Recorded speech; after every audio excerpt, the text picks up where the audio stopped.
오늘 말씀을 좀 나누겠습니다. 우리 마태복음을 계속 지금 묵상해 오고 있는데요. 특별히 달란트 비유에 대해서는 우리가 여러 번 들었고, 또 지난번에도 제가 마태복음 이 부분을 설교할 때 다시 이야기를 했었는데, 어떤 말씀을 또 나눌까 여러 가지 이렇게 우리 큐티한 말씀들을 살펴보다가 달란트 비유를 다시 한번 이야기할 필요가 있겠다. 저 자신도 좀 돌아볼 필요가 있겠고, 달란트 비유에 대한 몇 가지 오해들이 여전히 잘 해소되어 있지 않고, 또 우리 신앙에서 이 부분이 어떻게 적용돼야 될 것인가에 대해서 여전히 좀 모호한 부분들이 있는 것 같아요.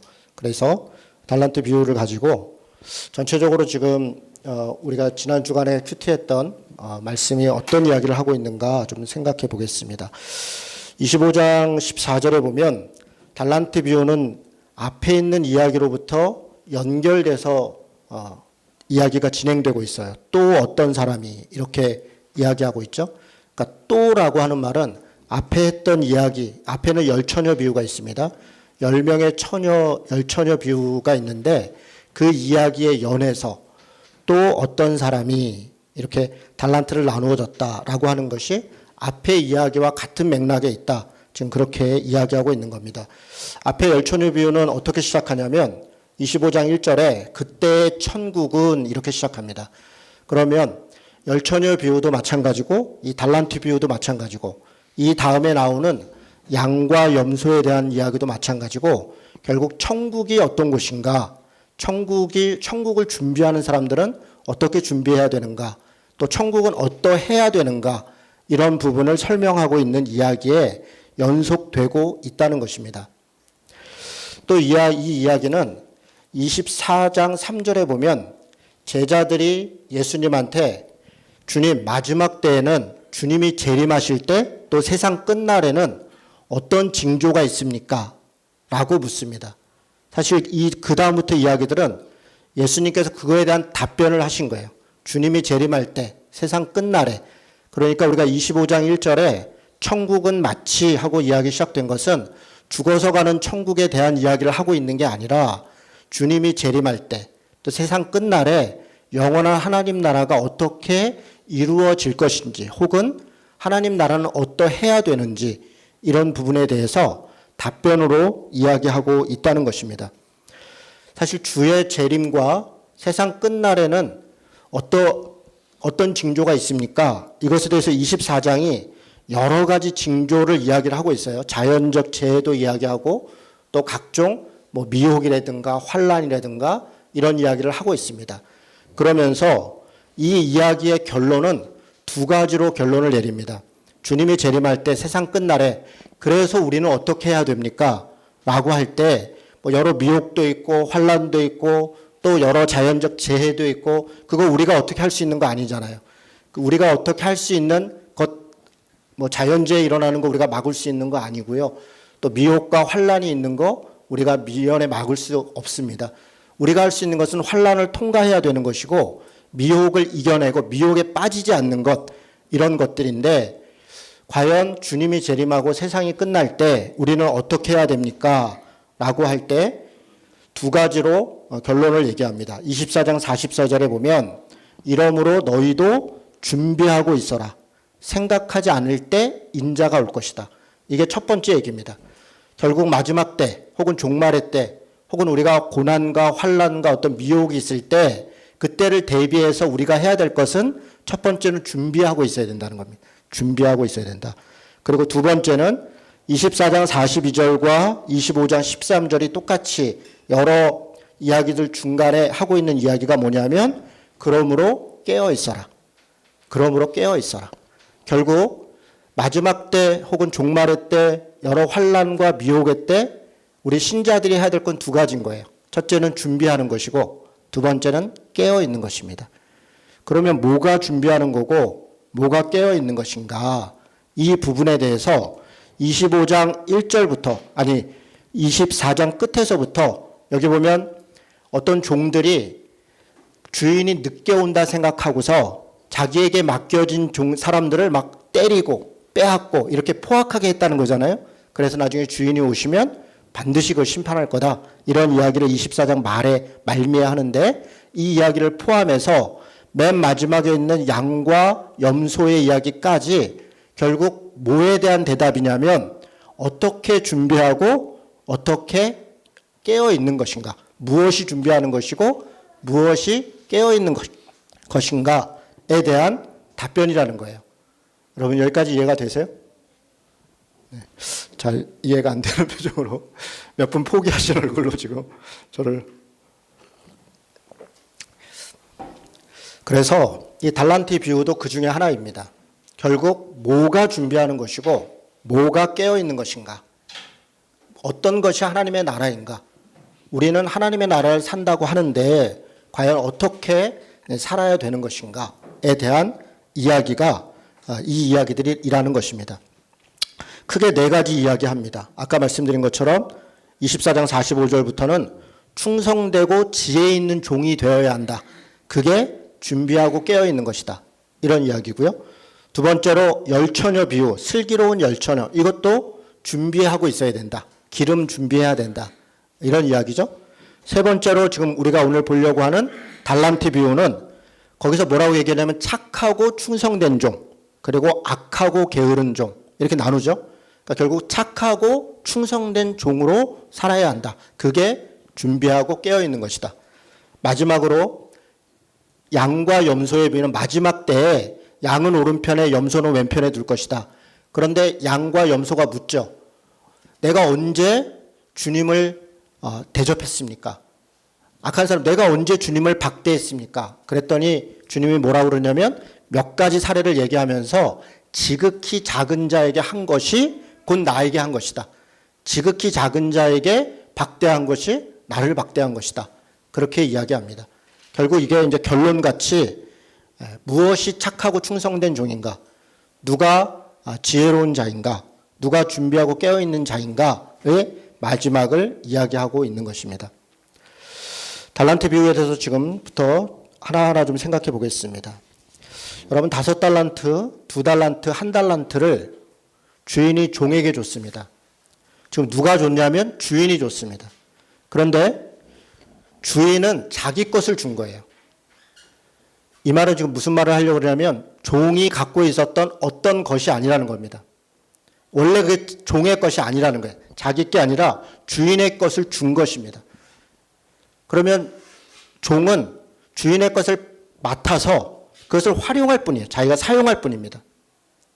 우리가 이 지점을 가끔씩 잃어버립니다. 내가 어떤 돈이 있든 혹은 어떤 권력이 있든 자리가 있든 사실 돈과 권력 그냥 생긴 게 아니죠. 우리는 태어날 때 다 맨몸으로 태어났잖아요. 부모가 부자였든 아니면 내가 머리가 좋았든 어느 날 내가 산 땅이 갑자기 땅값이 올라서 돈이 생겼든 다 사실 내 것이 아니었잖아요. 다 어떤 이유 때문에 내게 주어졌던 거잖아요. 돈이든 권력이든 명예이든 혹은 내가 누리고 있는 어떤 것이라 할지라도 사실은 다 내 것이 아니라는 거예요. 그것은 다 하나님으로부터 주어진 것이다. 결국 언젠가는 내게 맡기신 목적이 있는 것이고 언젠가는 것을 돌려드려야 된다.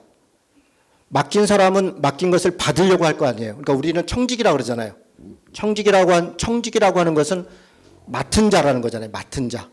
그러니까 내게 있는 게 궁극적으로 끝까지 내 게 아니라는 거죠. 하나님이 주인이 우리에게 주신 것이다. 이 부분을 우리가 먼저 기억해야 합니다. 두 번째로는 5달란트, 2달란트, 1달란트를 줬는데 기준이 뭡니까? 누구한테는 5달란트를 줬고 누구한테는 2달란트를 줬고 누구한테는 1달란트를 줬어요. 기준은 모릅니다. 누구만 압니까? 주인만 압니다. 주인이 뭐라고 얘기를 하냐면 25장 15절에 보니까 각각 그 재능대로 주었다. 이렇게 얘기합니다. 결국 주인이 보기에 이 사람은 5달란트를 맡을 만한 사람이다 하면 5달란트를 준 겁니다. 이 사람은 1달란트를 맡을 만한 사람이다 라고 주인이 판단해서 생각해서 준 것입니다. 여기서 우리는 주인을 믿을 것인가 믿지 않을 것인가를 선택할 수 있습니다. 내게 5달란트를 줬는데 5달란트를 받았으면 우리 이렇게 생각합니다. 여기서 제가 한 가지 미리 말씀드리면 5달란트 받은 사람은 엄청 좋겠다. 엄청 행복하겠다. 아니요. 5달란트 받으면 정말 행복할까요? 정말 좋을까요? 다시 한번 생각해 보세요. 1달란트 받은 사람은 정말 불행한 사람일까요? 1달란트 받은 사람은 정말 박대한 것일까요? 5달란트 받은 사람은 내가 5달란트나 받았으니 내가 굉장히 주인한테 사랑받는구나. 그리고 그 삶이 굉장히 행복했을까요? 꼭 그렇지 않을 수 있습니다. 5달란트의 무게를 감당하는 것이 1달란트의 무게를 감당하는 것보다 더 무겁고 버겁고 그걸로 인해서 더 큰 책임을 져야 될 수 있습니다. 우리가 5달란트를 왜 나한테 안 줬습니까? 라고 이야기하지만 주인의 입장에서는 그 5달란트를 네가 감당할 수 있느냐? 그러니까 우리는 5달란트를 뭐라고 생각하냐면 이게 돈이고 권력이라고 생각하는 거예요. 그래서 내가 5달란트 있으면 내 마음대로 막 쓸 수 있으니까 나한테 엄청 큰 돈과 권력으로 내가 더 행복하겠구나 생각합니다. 그런데 주인의 입장에서는 5달란트를 맡겼기 때문에 5달란트의 책임을 요구하고 있다는 거예요. 다시 얘기해서 맡은 사람도 5달란트를 맡은 사람은 5달란트의 책임을 감당해야 된다는 거예요. 그러니 5달란트를 맡았다는 것이 꼭 더 좋다라고 말할 수 없다는 거예요. 각각 그 재능대로 주었느니라. 다시 얘기해서 감당할 만큼 주었느니라. 다시 얘기해서 하나님은 공평하게 주었다는 거예요. 우리 눈으로는 5달란트 준 사람은 더 많이 준 것 같고 1달란트 준 사람은 더 적게 준 것 같으니까 하나님이 불공평한 거 아니에요? 라고 생각하지만 그러나 하나님이 입장에서 또 그 사람의 책임져야 될 것을 본다면 그것이 공평한 것이라는 거예요. 기계적 공평이 아니라 상황과 처지와 재능과 그가 져야 될 역할과 이런 것들을 고려한 그런 공평함이었다는 거예요. 문제는 뭡니까? 1달란트 받은 사람은 그것을 믿지 않았어요. 순종하지 않았어요. 그렇게 생각하지 않았어요. 왜 나한테 1달란트밖에 안 줍니까? 왜 그렇게 생각합니까? 자신은 5달란트 받을 만한 사람이라고 생각하는 거예요. 자기 스스로가. 혹은 그렇게 생각하지 않더라도 비교의식에 저 사람은 5달란트 받았는데 왜 나는 1달란트 받았어요? 라고 스스로 열등감에 빠져버린 거예요. 스스로 열등감에 빠져서 비교하고 열등감을 갖고 자격지심을 갖고 그렇게 자기 인생을 허비하고 있는 것입니다. 여기서 주목할 사람은 2달란트 받은 사람입니다. 여러분 2달란트 받은 사람은 5달란트 받은 사람에 비하여 얼마나 적게 받았어요? 1달란트 받은 사람에 비하면 겨우 1달란트 더 받은 거예요. 제가 지금 겨우라고 얘기를 했습니다. 5달란트 받은 사람에 비하면 3달란트나 덜 받은 거예요. 만약에 이 사람이 비교의식에 빠졌고 1달란트 받은 사람과 똑같이 왜 나한테 5달란트 안 줬어요? 라고 한다면 이 사람도 똑같이 1달란트 받은 사람처럼 충분히 열등감에 빠질 수 있고 비교의식에 빠질 수 있는 사람이었어요. 그런데 2달란트 받은 사람은 전혀 그렇게 반응하지 않았습니다. 5달란트 받은 사람하고 똑같이 자기의 삶을 성실하게 살았고 자기에게 받은 달란트를 감사하며 그것을 열심히 장사해서 또 2달란트를 남겼습니다. 다르죠? 2달란트 받은 사람과 1달란트 받은 사람이 달란트를 줄 때는 목적이 있었습니다. 그냥 갖고 있으라고 준 게 아니라 장사를 하라고. 그래서 그것을 다시 돌려달라고. 그런데 여기서 하나 우리가 간과하지 말아야 될 지점이 있습니다. 그걸 돌려받을 때 주인이 양을 보고 칭찬하지 않았다는 거예요. 양. 얼마나 많이 남겼는가를 보고 칭찬하지 않았다는 겁니다.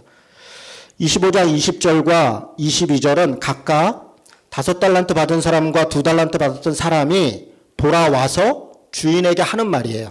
뭐라고 말합니까? 5달란트 받은 사람이 5달란트를 더 가지고 와서 이르되 주인이여 내게 5달란트를 주셨는데 보소서 내가 또 5달란트를 남겼나이다. 여러분 22절도 2달란트 받은 사람도 똑같이 얘기해요. 단어 하나 틀리지 않습니다. 그거에 대한 답변도 똑같습니다. 21절과 23절에 주인이 답변하는데 잘하였도다 착하고 충성된 종아 내가 적은 일에 충성하였으므로 내가 많은 것으로 내게 맡기리니 내 주인의 즐거움에 참여할지니라. 여기서 두 가지를 저는 좀 봐야 된다고 생각합니다. 첫째는 5달란트 남겼거나 2달란트 남겼거나 주인은 그것을 다 똑같이 칭찬했다는 거예요. 다 착한 종들이다. 충성된 종이라. 또 하나는 뭔지 아세요? 5달란트 받은 사람과 2달란트 받은 사람 동일하게 적은 일에 충성했다고 얘기했다는 거예요. 적은 일에. 5달란트 남겼고 5달란트를 받았고 5달란트 남긴 사람한테는 야, 내가 많이 줬더니 네가 진짜 많이 남겼구나. 야, 너는 적게 줬는데도 이렇게 남겼구나. 그렇게 말한 게 아니라 주인의 입장에서 보면 5달란트든 2달란트든 1달란트든 사실 적은 것이라는 거예요. 그 사람이 감당할 만큼만 줬다는 거예요. 주인은 몇 달란트 갖고 있는 사람이 아니라 온 우주를 갖고 있는 사람인 거예요. 우리 입장에서 5달란트냐 1달란트냐를 가지고 따지고 있는 것이지 주인의 입장에서는 적은 것을 준 것입니다.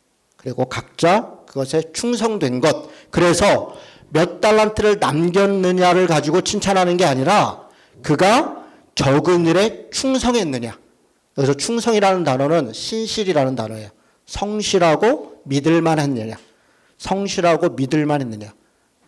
그가 성실하게 또 신뢰 있게 그 일을 감당했느냐. 그 자체로 그는 신실한 종이라고 이야기를 들었다는 것입니다. 여러분, 1달란트 지난번에도 제가 한번 설명해 드렸습니다. 지금 주인은 적은 양이라 그랬고 또 1달란트 받은 사람은 제가 어떻게 표현했냐면 나만 이렇게 적게 줘. 그런 열등감에 빠졌다고 말씀을 드렸는데 그런데 실제 1달란트는 얼만큼의 양인가? 약 30kg 정도 되는 무게입니다. 1달란트는. 약 30kg인데 금 30kg라고 그랬잖아요. 금 30kg. 지금 돈으로 하면 엄청나겠죠. 뭐 몇십억 되겠죠. 당시에 1달란트는 한 달란트는 600데나리온이었습니다. 당시에 한 달란트는 한 데나리온은 이제 수학 나오면 또 헷갈리죠.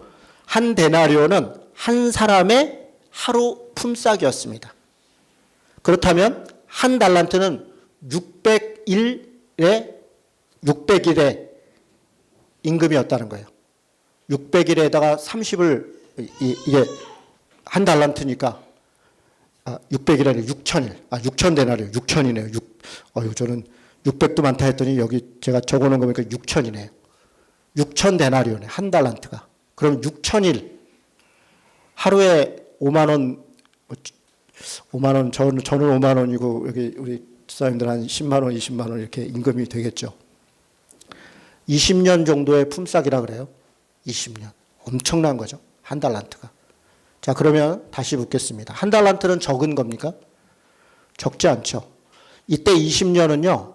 우리한테는 지금 우리 인생 80년에 20년이니까 60년이나 남았네 이렇게 생각하지만 20년은 한 세대를 얘기해요. 당시 20살부터 일을 합니다. 이때 당시는. 그리고 몇 살 정도가 수명이냐면 40에서 50살. 40년의 한 세대예요. 그러니까 자기 세대에 한 달란트 줬다는 거는 자기 세대의 한 사람이 살아가는데 필요한 걸 다 줬다는 거예요. 지금 이 한 달란트를 줬다는 거는.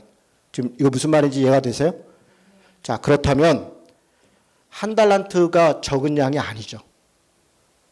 5달란트는 물론 한 달란트 입장에서 보면 많은 것일 수 있으나 충분히 받았다는 것입니다. 그런데 왜 한 달란트 받은 사람은 이렇게 행동을 하게 됐을까? 어떻게 했다 그래요? 땅 속에 묻었다가 그냥 돌려줬다 그러잖아요. 여러분이 돌려줄 때 이 말 표현이 아주 독특합니다. 25장 25절 한번 볼까요? 뭐라고 얘기하냐면 25절에 당신의 달란트를 땅에 감추어 두었나이다. 보소서 당신의 것을 가지셨나이다. 내가 드렸으니까 당신 것 당신한테 드렸으니까 됐죠? 이런 얘기예요. 자, 이게 지금 제가 독특하다고 말씀드렸어요. 뭐하고 독특하냐면 비교가 되냐면 5달란트와 2달란트 받은 사람이 일한 다음에 와서 말할 때 뭐라고 얘기하냐면 주인이여 이렇게 얘기해요. 주인이여, 주인이 제게 주신 것을 제가 장사해서 이렇게 남겼으니 돌려드립니다. 그 5달란트와 2달란트 받은 사람은 주인이 줬다라고 표현해요. 주인이라고 표현해요. 그런데 이 한 달란트 받은 사람 뭐라고 표현해요? 당신이라고 표현해요. 그 말에 불만이 있는 거예요. 불평이 있는 거예요. 뭐 주인인지 뭐 그런데 주인인데 뭐 이렇게 불공평하게 주고 나를 이렇게 차별하고 그런 주인이면 뭐 주인은 주인이지만 뭐 당신이 주신 거 아닙니까? 당신 거 돌려드리는데 이러면 된 거 아닙니까? 뉘앙스가 이렇다는 거예요. 여러분 오늘 아침에 우리가 큐티한 가룟 유다가요 겟세마네 동산에서 예수님을 잡을 때도 그렇고 최후의 만찬 때도 그렇고 이 성경은 이제 언어를 쓰는 걸 보면 그 뉘앙스를 느끼게 문학적으로 글을 기록하고 있어요. 계속적으로 주님, 주여 이렇게 표현하다가 랍비여 이렇게 얘기해요. 주여 예수님이 뭐라고 얘기해요? 최후의 만찬 때 누군가 나 팔 거다. 그랬더니 제자들이 주님 납니까? 주님 납니까? 이렇게 물어보는데 가룟 유다가 뭐라냐면 랍비여 납니까? 이렇게 얘기를 해요.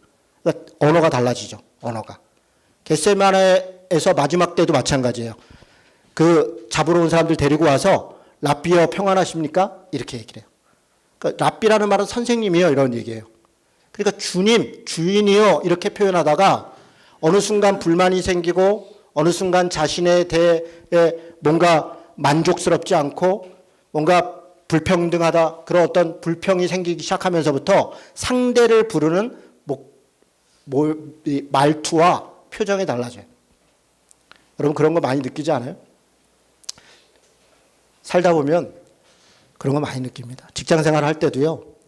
위아래 사람들 같이 일하다 보면 좋을 때는 막 당신이 최고예요. 너무 좋아요. 막 할렐루야 막 안 좋을 때는요. 냉랭해요. 있는 그대로만 일을 했죠? 예. 딱 필요한 얘기만 딱 하는 거예요. 딱 언어가 예. 형님 뭐 이러다가 갑자기 과장님 이렇게 되는 거 아니에요? 저를 처음에 만난 분들은요. 물론 제 부족함이죠. 목사님이 최고예요. 정말 훌륭해요. 고맙죠. 그렇게 생각해 주시는 게. 근데 조금 불편한 일 생기잖아요. 언어가 달라집니다. 표정이 달라지고. 그럴 수 있죠. 제가 저한테 그러지 마라 그런 얘기 말씀드리려는 게 아니라 지금 이 한 달란트 받은 사람의 마음을 얘기하는 거예요. 뭔가 불평이 있고 뭔가 불만이 있고 지금 자신에 대한 어떤 뭐랄까 분노 같은 것들이 있는 거죠. 왜 그랬을까요? 왜? 이렇게 얘기합니다. 24절 말씀 한번 같이 읽어볼까요? 자, 시작. 한 달란트 받았던 자는 와서 이르되 주인이여 당신은 굳은 사람이라 심지 않은 데서 거두고 해치지 않은 데서 모으는 줄을 내가 알았으므로 여기까지 얘기한 다음에 이제 당신으로 바뀌어요. 처음에 주인이라고 그랬다가 이제 알아들었으니까 이제 불만 있는 거 아시죠? 이러고 이제 뉘앙스가 바뀌는 건데 이 사람은 지금 주인을 어떻게 이해했다는 거예요? 악독한 사람으로 심지 않은 데서 해쳤다는 건 뭐냐면 씨를 뿌렸다는 거예요. 그러니까 이렇게 씨를 이렇게 해쳐서 뿌렸다는 거예요. 씨 뿌리지도 않은 데서 뭘 얻으려고 했다는 거예요. 바꿔 얘기해서 무슨 얘기예요? 나한테 뭐 준 것도 없으면서 달라는 거 아닙니까? 겨우 한 달란트 주고 겨우 5달란트 주고 이런 것이죠. 지금 자기에게 받은 거 사실 뭐 그 별것도 아닌 거 한 다음에 맡겼네 그러면서 나한테 지금 뭐 요구하시는 거 아닙니까? 그러니까 혹시 당신이 그렇게 악독한 사람인 줄 내가 알기 때문에 내가 한 달란트 맡긴 거 혹시 잃어버리면 까먹으면 내가 더 큰 화를 받을까 싶어서 잘 모셔놨다가 드리니까 됐죠? 이렇게 얘기하는 거예요. 여러분 이 사람의 행동은 어찌 보면 그렇게 틀리지 않았습니다. 뭐 한 달란트 줬는데 한 달란트 갖고 오면 된 거 아니에요. 뭐 까먹은 것도 아니잖아요. 그런데 주인이 지금 화를 냅니다. 차라리 은행인에도 맡기지. 얘기합니다. 심지어는 바깥 어두운 데 가서 슬피 울며 이를 갈미 있으리라 저주를 합니다. 왜 그랬습니까? 주인이 맡겼던 목적과 이 사람이 가져왔을 때의 반응이 달랐던 거예요. 주인은 어떤 목적으로 맡겼어요? 몇 달란트 남겼냐, 몇 달란트 까먹었냐, 그게 목적이 아니었어요.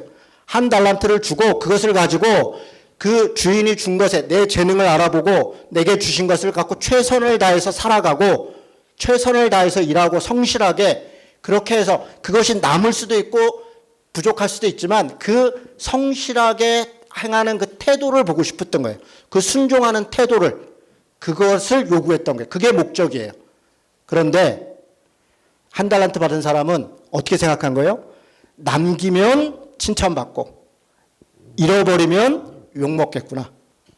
그러니 차라리 그대로 드리자. 이해가 달랐죠. 사실 우리가 생활하는 것도 거의 이와 비슷합니다. 우리 신앙생활하는 것. 그 얘기는 조금 이따 다시 하겠습니다. 여러분 어쩌면 이 한 달란트 받은 사람은 지난번에도 제가 잠깐 말씀드렸는데 비교의식에 빠진 것 같아요. 첫 번째로는 주인을 잘못 오해했고 주인이 뭘 요구하는지에 대해서 오해하고 있는 것이고 두 번째는 5달란트, 2달란트 받은 사람에 비하여 만약에 똑같이 한 달란트 줬다면 어쩌면 이 사람이 이렇게 하지 않았을지도 몰라요. 어쩌면. 비교군이 있으니까. 나는 한 달란트밖에 안 받았어. 저 사람들이 2달란트 남기는 건 2달란트 받았기 때문이야. 5달란트 받은 것은 5달란트 남겼기 때문이야. 나는 받은 게 없어. 그래서 나는 못 남기는 게 당연해. 자기에 대한 비하, 자기가 가지고 있는 역량이나 자기에게 있는 것에 대해서는 전혀 감사하지 않고 해보려 하지 않는 그런 비교의식, 그 열등감. 그것이 결국 이 사람을 이렇게 망치게 된 것이죠. 약간 철학적으로 얘기를 하면 이 한 달란트 받은 사람은 운명론에 빠진 것입니다. 여러분 우리 기독교와 다른 종교의 차이 중에 뭐 여러 가지 차이들이 있는데 그 중에 하나가 운명론입니다. 지난주에도 제가 예종론에 대해서 잠깐 이야기를 했는데 많은 사람들이 예종론을 운명론과 같은 것으로 잘못 이해하는 경우가 있어요. 아, 하나님이 내 구원 또 내 삶을 이미 예정하고 있구나. 그래서 나는 그냥 주어진 대로 살면 되는 거구나. 아닙니다. 그렇게 생각하는 것은 운명론입니다. 내 운명이 정해졌구나. 운명론은 하나님에 대해서 절대자로부터 나오는 것이 아니라 사실 우연에서부터 나오는 것입니다. 우연으로부터. 돌고 도는 것에서부터. 윤회론적 사고에서. 인도 같은 데서 카스트 제도라는 것이 있잖아요. 뭐 브라만이니 뭐 크샤트리아니 뭐 수드라니 이렇게 계급이 있잖아요. 지금은 조금씩 민주화되면서 여러 부분에서 그런 부분들을 타파해 가고는 있지만 인도는 계급이 낮은 사람이 아무리 높은 일을 한다 할지라도 그 신분에 따라서 불가촉 천민은 여전히 불가촉 천민이에요. 인도의 지금 정치에 굉장히 중요한 지도자가 불가촉 천민 출신입니다. 그런데 그 사람이 어디 공식 행사에 가면 악수를 못해요. 이 신분이 다른 사람을 만질 수 없기 때문에. 그렇게 아예 운명이 정해져 있다 생각하기 때문에 일체 차별을 당연시 여깁니다. 여자가 여자로 태어난 것은 여자로 태어났기 때문에 져야 될 짐이 있다. 그렇게 규정을 해버려요. 당신이 그렇게 차별을 받는 것, 당신이 그런 일을 당한 것은 당신이 여자이기 때문에 그래. 그러니까 그냥 당신이 감당해야 돼. 그냥 그걸 감당하고 지금 순종하고 덕을 많이 쌓으면 다음 생에는 남자로 태어날 수 있어. 이렇게 받아들이는 게 운명론인 것입니다. 기독교는 운명론과 뭐가 다른가? 기독교는 하나님이 우리와 함께 하신다. 우리가 최선을 다해서 우리에게 주어진 삶을 살아가면 우리의 삶은 달라질 수 있다는 거예요. 우리의 태도도 달라지고 우리의 인생도 달라지고 우리의 인생이 정해져 있지 않다는 것입니다. 뒤를 돌아다 보면 아 그게 하나님의 은혜였다. 하나님의 인도하심이었다라고 고백하지만 그러나 앞으로 내달리는 것은 내게 주어져 있는 선택이에요. 여러분 제가 물어보겠습니다. 제가 지금 이 물을 마실 것 같으세요? 안 마실 것 같으세요? 제 마음입니까? 하나님이 정해놓지 않으셨을까요? 제가 이 물을 마시는 순간 여러분이 그래 하나님이 물 마시게 정해놨을 거야 이렇게 생각하시겠죠? 안 마실랍니다. 목말라서 마셔야겠다. 여러분 이런 거 다 운명에 정해져 있는 거 아닙니다. 우리는 아주 작은 것, 그래서 심지어는 뭐 스포츠를 할 때도 뭘 할 때, 물론 우리가 기도하고 하나님의 은혜를 구하고 우리가 그 일을 잘 감당할 수 있도록 뭔가를 구하는 것, 그 기도조차, 그거조차 의미 없다 이렇게 말씀드리는 거 아니에요. 그러나 만약에 다 정해져 있다면 기도하는 게 무슨 의미가 있습니까? 오늘 비가 올지 안 올지 다 결정되어 있는데 뭐하러 기도를 하고 있어요? 우리가 간절히 기도하고 있잖아요. 사실은 그것이 바뀌어지기를 기대하고 뭔가 하나님의 도우심이 있기를 기대하고 그런 마음에 우리가 기도하는 것 아닙니까? 우리는 어떤 정해져 있는 운명을 사는 것이 아니라 우리에게 주어져 있는 달란트와 또 우리는 하나님에 대한 믿음으로 우리 삶을 적극적으로 살아가는 것이 그것이 충성되고 지혜로운 사람의 삶이다. 그렇게 이야기하고 있는 것입니다. 다시 얘기해서 하나님 나라의 제자로 산다는 것은 그저 내가 구원받았으니까 안전하게 그렇게 살아가는 것, 그것이 제자의 삶이 아니라는 것이. 제자의 삶은 적극적으로 도전하고 자기에게 주어진 것에 책임지며 살아가는 삶이라는 것입니다. 그것이 때로 우리 스스로 생각할 때 한 달란트밖에 안 받은 것 같아도 여러분 이 자만심에 빠져 있는 사람도 다른 사람을 상당히 힘들게 하지만 억압하고 착취하고 함부로 대하고 하니까요. 열등감에 빠진 사람도 다른 사람들을 힘들게 합니다. 그 자격지심, 비교의식에서 헤어나지 못하면 누군가 한마디 하는 말마다 다 저 나한테 하는 말인가 보다. 저 나들으라고 하는 소린가 보다. 나 무시해서 하는 소린가 보다. 전혀 그래. 여러분 사람들은 그렇게 관심이 없습니다. 사실 다른 사람한테. 많은 경우에 교회에서 성도들하고 상담을 하다 보면 대화하다 보면요. 교회에 누가 나한테 이런 식으로 대했다는 거예요. 누가 나한테 이렇게 대할 거라는 거예요. 그것 때문에 내가 괴롭다. 근데 제가 가만히 보면 그 사람한테 별로 관심이 없어요. 사람들이. 오히려 그게 저는 아쉬워요. 아니 옷을 좀 바꿔 입고 왔으면 참 오늘 옷 멋있게 입으셨네요. 오늘 잘 어울리네요. 이렇게라도 말해주면 좋겠는데 별로 관심이 없어요. 그냥. 사실은 우리는 남의 삶에 별로 관심이 없습니다. 각자 자기 삶을 살기도 버거워요. 대부분의 사람들은 누가 무슨 말을 했고 누가 무슨 행동을 했고 그것까지 일일이 생각해 가면서 그 다음 말을 하거나 그 다음 행동을 하지 않습니다.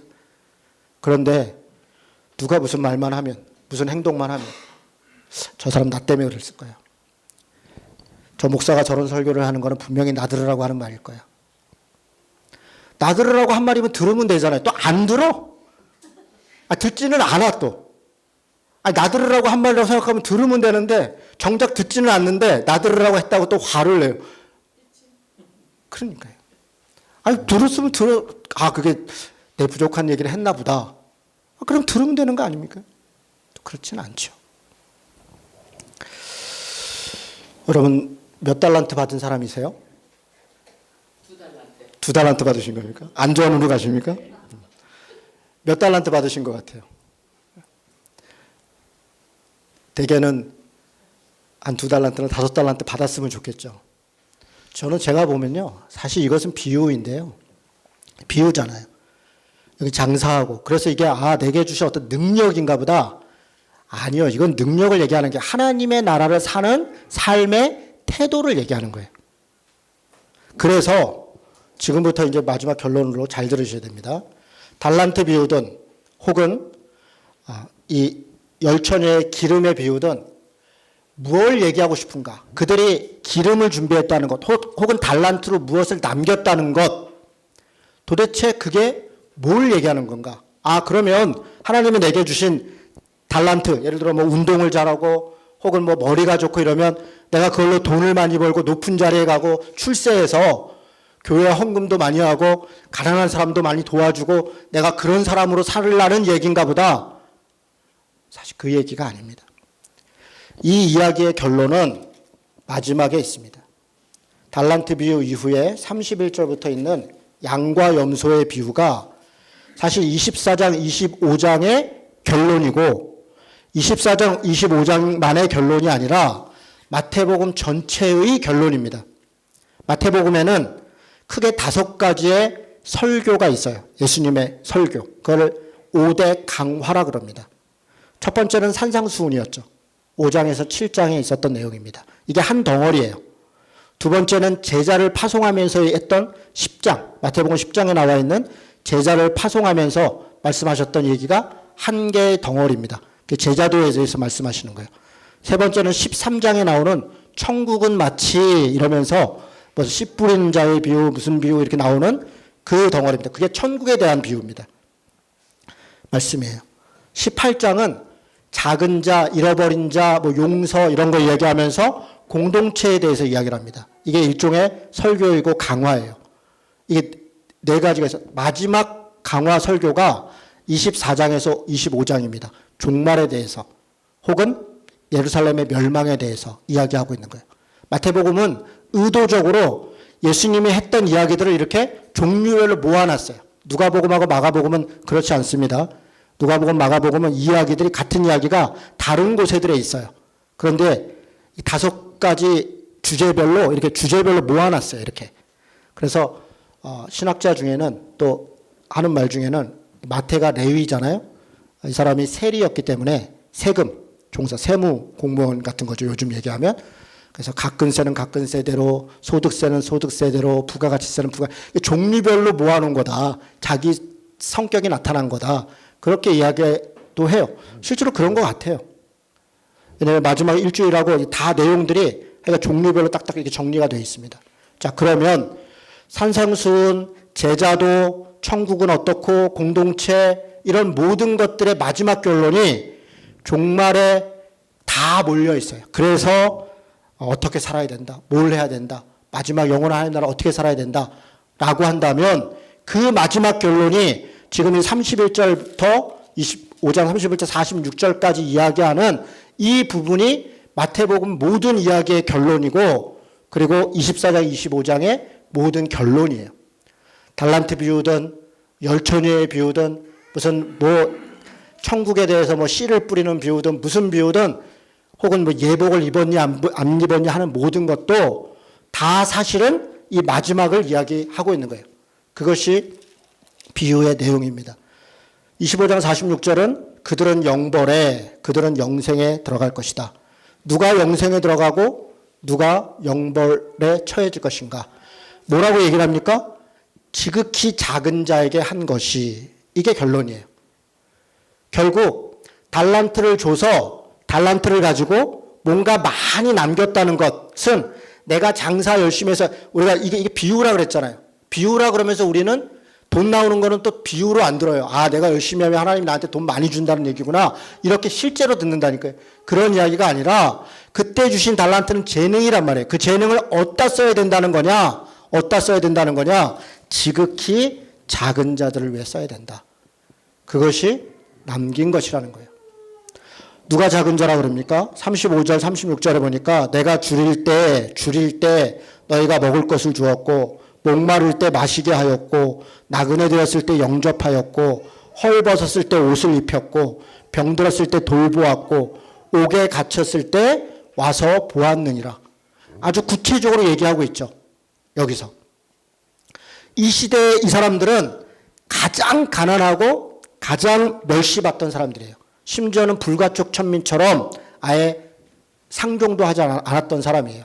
경제적으로만 혹은 삶의 문제만 가난했다는 게 아니에요. 신앙적으로도 그들은 저주받은 사람들이었어요.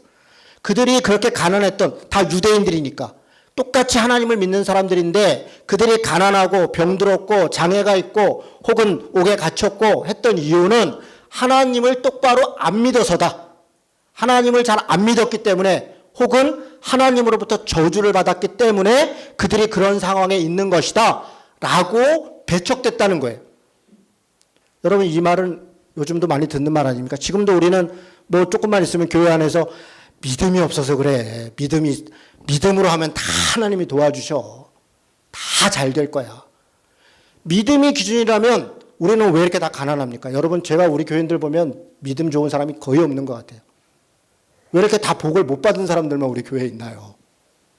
믿음 좋은 사람들은 다 큰 교회에 있더라고요. 여러분이 다 믿음이 좋다고 하시는데 내가 볼 때는 무슨 믿음이 이렇게 좋아요? 다 아픈 사람들이, 다 웬 환자들이 이렇게 많고, 마음의 상처도 많고, 가정의 문제도 많고, 저를 포함해서 다 그렇잖아요. 우리 교회 다니는 사람들은 다 믿음도 없고 지질이 궁상들만 있는 거예요. 이 말이 여러분 억울하게 들리죠? 그렇습니다. 이거 말도 안 되는 얘기죠. 그런데 우리는 사람들을 대할 때 그렇게 대해야 한다고요. 그렇게 대해야 한다고. 우리 안에 지금 어떤 사람들이 다 하나님의 저주를 받아 그런 것이야, 이렇게. 장애를 가진 사람을 보면 저가 왜 그렇게 태어났나? 뭔가 이유가 있을 거야. 뭔가 이유가 있을 거야. 하나님은 공평함에 뭐가 이유가 있겠지. 있게 뭐가 있어요? 그냥 그런 것이에요. 장애를 가진 사람들이 더 불행할 것이라고 생각하는 건 우리의 선입견이고 우리 사회가 만들어놓은 시스템인 거예요. 장애를 가진 사람들이 불행하지 않은 사회를 우리가 만들었어야 되는 것 아닙니까? 그들도 우리와 똑같이 버스를 타고 그들도 우리와 똑같이 권리를 행사하고 그들도 우리와 똑같이 생활을 할 수 있는 세상을 만들었다면 왜 그들이 우리보다 더 불행하다고 생각하냐고요. 그 우리의 기준인 거죠. 우리의 돈, 우리의 탐욕, 우리의 욕망의 기준으로 그들을 그렇게 우리가 갖고자 하는 것으로 그들을 그렇게 폄하하는 것이죠. 그렇습니다. 달란트를 몇 달란트 받은 사람인가 제가 물어봤습니다. 저는 1달란트 받은 것 같아요. 정말 그래요. 제 인생에 꼭 필요한 만큼 제가 감당할 만큼 주신 것 같아요. 그렇게 해서 보면 우리 교인들은 제가 볼 땐 다 1달란트 받은 분들이에요. 한평생 우리가 살아가는 만큼 받은 거 아닙니까? 우리가 뭐라고 하면 5달란트 받은 것 같이 누군가가 말할 때 거기에 속아버리면 안 돼요. 1달란트 받은 사람이다. 최선을 다해서 살아갑니다. 5달란트나 2달란트나 1달란트나 사실은 다 같은 거예요. 거기에 차이가 없습니다. 주인이 줬는데 차이가 없이 줬다고요. 이 말 이해가 되세요? 제가 1달란트 받았다고 해서 그리고 거꾸로 우리 5달란트 다 받은 사람이에요. 그렇습니다. 우리가 지금 1달란트 받았으니까 더 열심히 해서 5달란트 모으자 그렇게 생각하지 마십시오. 그냥 내게 준 것 최선을 다해 살자. 내게 주어진 것 책임을 다하면 그게 5달란트고 그게 2달란트고 그게 1달란트인 것입니다. 누구에게? 내 삶을 최선을 다해서 결국은 헐벗은 사람, 병든 사람, 옥에 갇힌 사람, 이 시대에 가장 억울하고 속상한 사람들을 더 많이 돌아볼 수 있다면 그 정도가 그게 우리가 최선 달란트를 가지고 잘 살아가는 것입니다. 하나님은 그걸 보십니다. 우리가 마지막 때에 누가 총장으로 하나님 앞에 왔냐, 누구는 집을 몇 채를 가졌냐, 뭐 누구는 아우디를 타다 왔냐, 뭐 그런 거 하나도 중요하지 않잖아요. 거기 중요할 게 뭐가 있어요? 하나님 앞에 다 적은 거 줬는데 그까짓 게 무슨 소용이에요? 그거에 우리가 목숨 매서는 안 되는 거예요. 뭘 하다 왔냐가 아니라 어떻게 살다 왔냐. 어떻게 살다 왔냐. 그것이 중요한 것이. 그의 직급이 중요한 게 아니고 그의 재산이 중요한 게 아니라 어떻게 살다 왔냐. 결국 거기에 우리는 적은 일에 충성한 사람인가 아니면 악하고 게으른 사람인가 그것이 달려있다. 저는 이 달란트 비유는 그것을 우리에게 말씀해주고 있다. 그렇게 생각합니다. 같이 기도하시겠습니다.